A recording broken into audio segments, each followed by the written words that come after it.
He's shaking. And I'll Quiet, please. bet This is Steve it. at this moment can see the pocket closing up and closing up and Come getting on, Steve. smaller. Not... There it is! Beautiful! 147! Unbelievable. Absolutely magnificent break. It took just 11 minutes and 3 seconds to create that piece of sporting history, the unique 147 score, snooker's maximum break. Davis potted 15 reds, 15 blacks, and all the colours in sequence. The 147 score had been officially recognised on 2 other occasions in 27 years, but these were only exhibition matches. On the one tournament occasion when it happened in 1979, John Spencer's score was refused a place in the record books because the table pockets were of incorrect size. By irony, Spencer provided the opposition on the night of the 147 at the Oldham Civic Centre. 5th frame, John Spencer to break.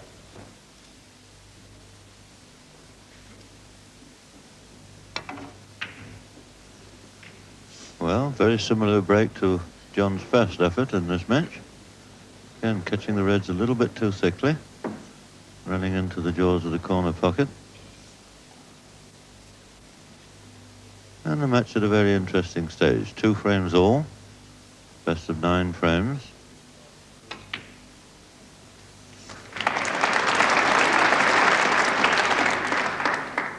One.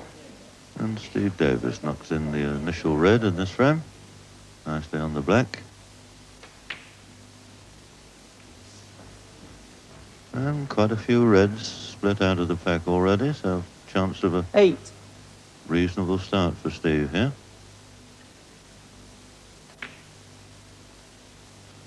9.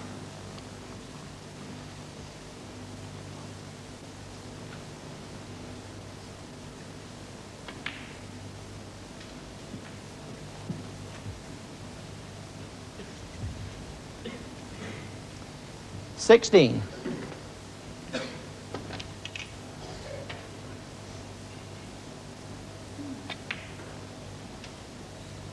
17.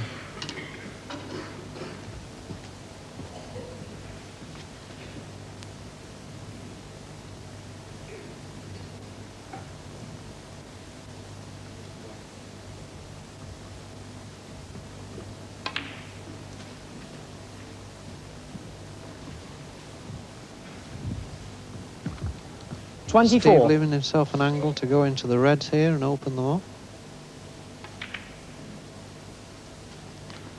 25.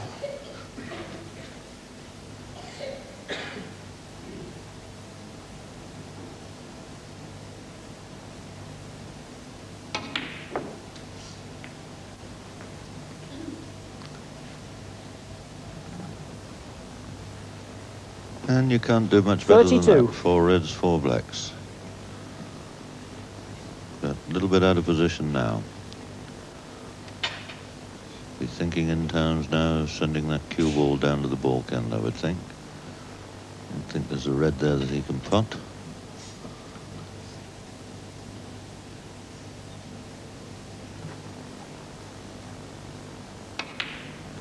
Oh, well, very ambitious young man. Played a beautiful double there. And then once again, nicely on the right. 33.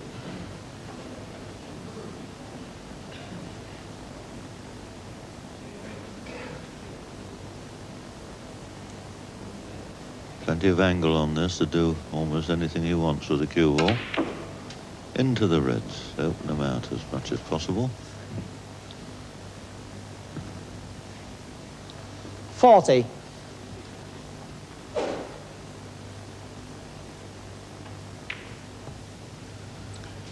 Well, there goes the 6th 41. red. Once again on the black.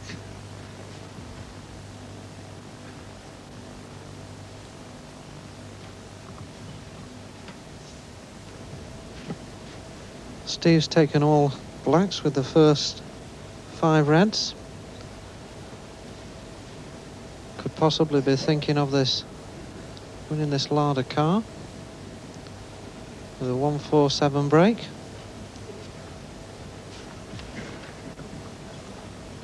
That's the most dangerous thing, Dennis, to predict. because usually, as David Antable, I always get you two Taylors mixed up. You find so often that when you make a prediction like that, that the player misses the next shot. But not in this instance, and things still looking good. Red on into the corner pocket, once again. 48. For the black.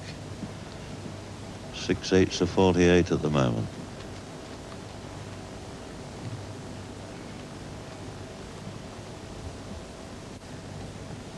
It's a little bit tricky, this one, to get back onto the black. He's played that very well. 49. The balls are spread very nicely.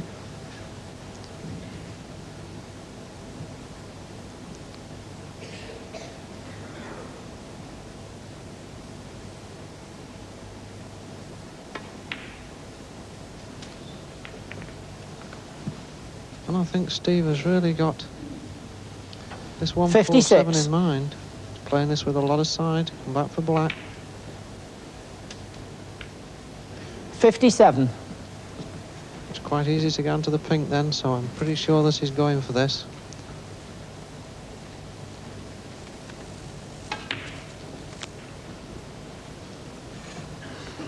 He's still in a nice position.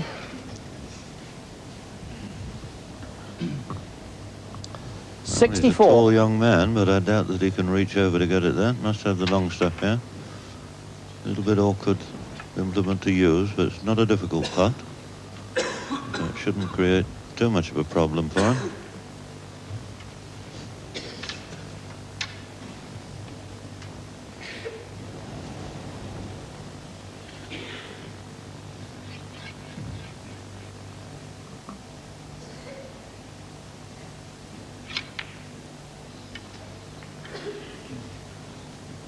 $65.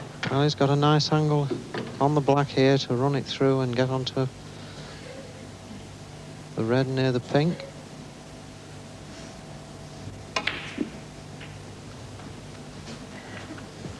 Ah, still all right. You can pop the red into the centre pocket. Screw back for the black. 72.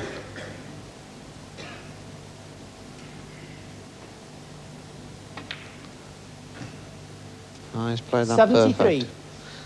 Well, this is getting very exciting now.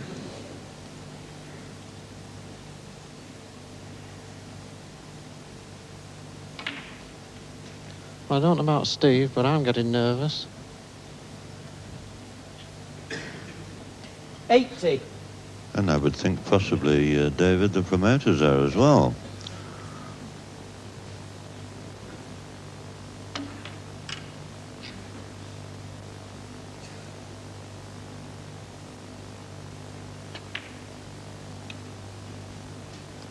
$81.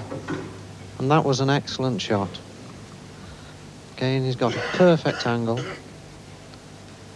Just going to roll this in with a bit of side. And there goes the highest break now. 88. Nice position to clip this in the middle and just come off the cushion for black.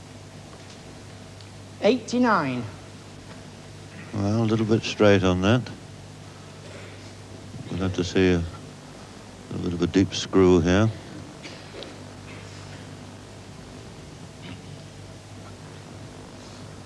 And this is a young man who's flown around the world in the last few days.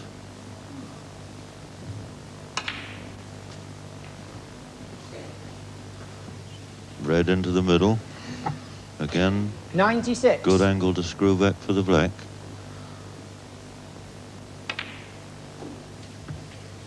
$97. And once again, a little bit straight. Bit disappointed there. But only two more reds to go.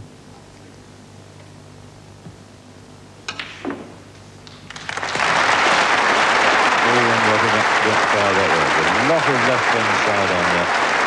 But unfortunately, I don't think he's got 104. the angle to get on the black. We'll play a deep screw, I would think.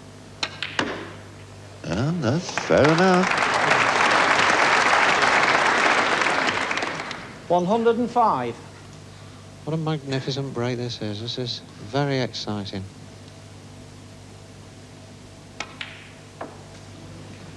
And there's a confident shot for you. Leaving himself well down the table, but a nice straight red. 112. One of his favourite shots. Stun this in. What a marvel. This is it now. Pop this in. Beautiful shot. Beautiful shot. Perfect angle. And 113. the atmosphere is absolutely electric in there now.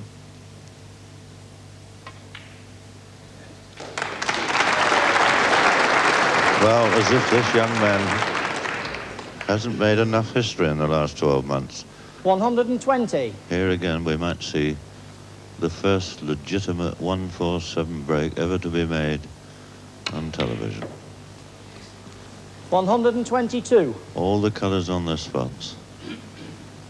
But you can imagine the tension that's building up in young Steve at the moment. 125. Well, Steve is looking very, very calm. Normally this would be elementary, but under these circumstances, every pot is so difficult. Come on round. 129. Is that a bit further? Well, if anybody can knock these 3 balls in, this man can. Of course, that's the great thing about this young fella, David. His nerves of steel, or seems to have. Now, is this cue ball going to get onto the pink? No, it isn't. Now we're going to have to see a super shot here. Well, come on, Steve. Pull a fabulous shot out. I'm sure you can do it. And he's playing this with a lot of screw to stay on the black. Come on, get in. Fabulous shot. Fabulous shot. And this is it. The first 147 break on television. 140. Well, I'm shaking. And I'll Quiet, please. bet This Steve is it. at this moment can see the pocket closing up and closing up and Come getting on, Steve. smaller. Not... There it is! Beautiful! 147! Unbelievable. Absolute magnificent break. Oh, what an incredible man. You're really reliving that, weren't you? Oh dear. That's tremendous. Can you put into words exactly what you felt there? No, I was a complete shock. I was. Yeah. Everybody, as soon as I potted the black and walked down the table, I could see everybody standing up in the crowd, and I thought they enjoyed it as much as I did, and that was the important thing as well. How difficult was it, Steve? Well, looking back, it was. There wasn't many difficult shots. I think I've had hard 100 breaks, but because it was so important, it just made it so much harder. It was fairly flowing. I didn't sort of hang about with any particular shot. I didn't have any really tough shots. I had some dodgy ones, but. And what was the tension like throughout? It built up from the colours. It built up. I knew it would do. I knew that was where you had to hold yourself together, because that's when it is difficult. Until you pot that last red, that's why the last red and get on the black's so important. And once that goes down, then you're on the colours, and you've practised potting the colours so many times before that you know you should get them. And it's just a matter of going through the motions again. But of course, going through the motions under that much pressure makes them 20 times, 30 times harder. I'm just pleased that I held myself together. All right, then. Well, let's have a look at those dodgy shots you were talking about. I think the first red was a very difficult shot. Looking back on it, it had to be played into the middle pocket at a fair speed so that I could actually come back for the black. And I wasn't actually thinking of the 147, of course, but I was making sure I screwed back to the top cushion anyway so that John was not on a red if I'd have missed.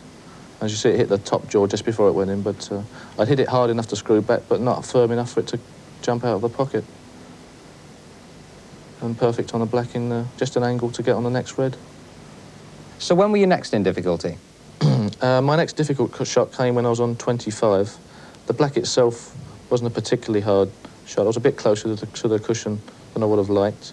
But what I did do was hit the shot slightly too hard. And although I was trying to get on the red that's into the top pocket there, it went on about 3 or 4 inches more. And it meant I was snookered on that particular red.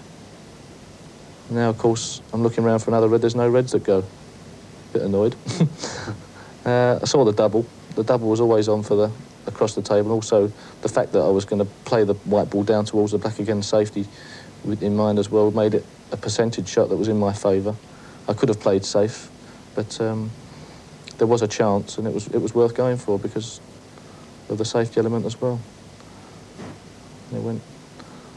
I did fancy the shot. It did go in nicely. Do you practice those sort of shots? No, you can't really practice doubles.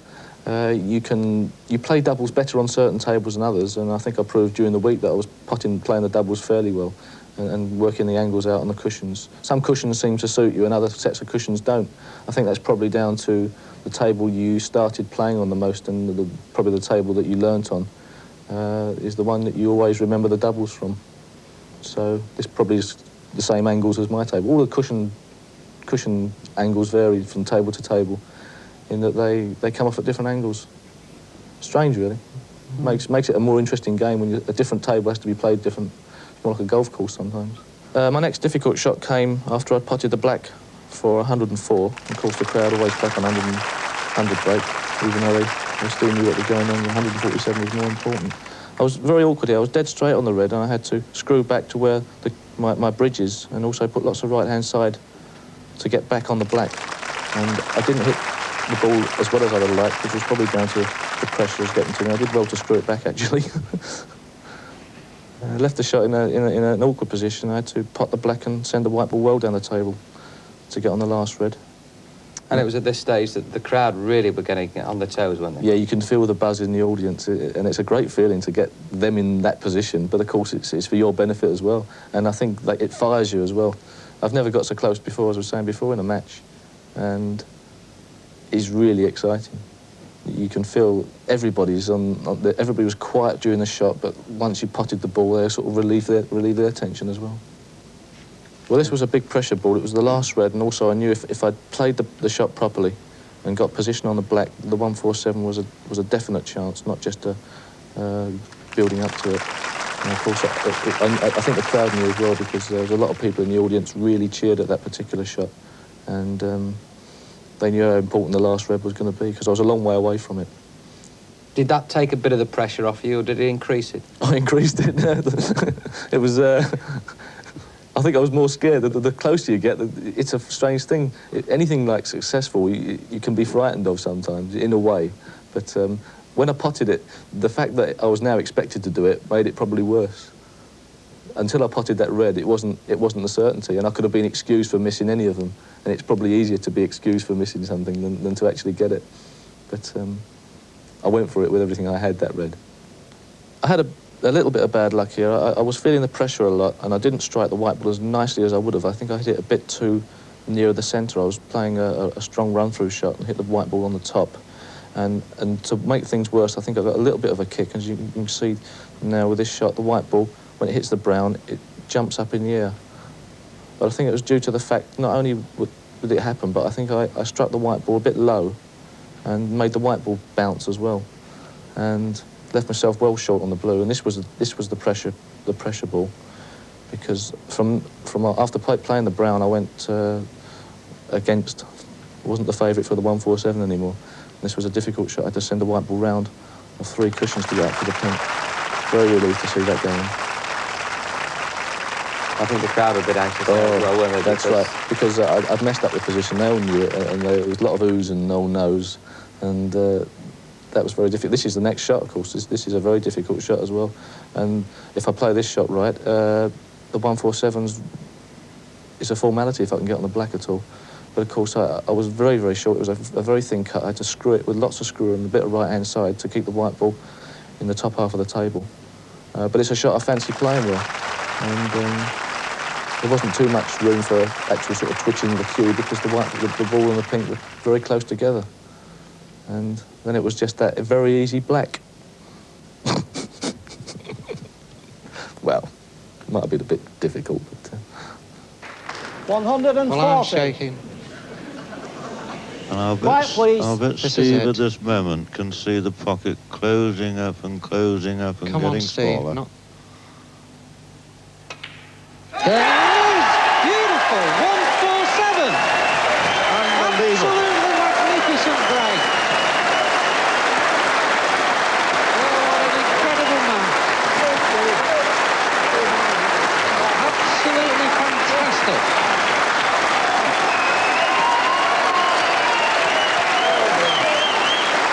Just listen to the audience. He's got a standing ovation for that, and rightly so. Absolutely incredible break. Well, I don't think Steve can believe it himself. He's gone all the way around the world and just come home and copped a 147 in like... Is there any problems? Marvellous. He's having to sit down now.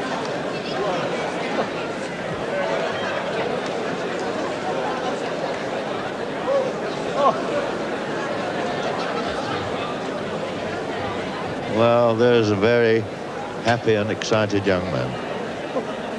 147, the maximum break.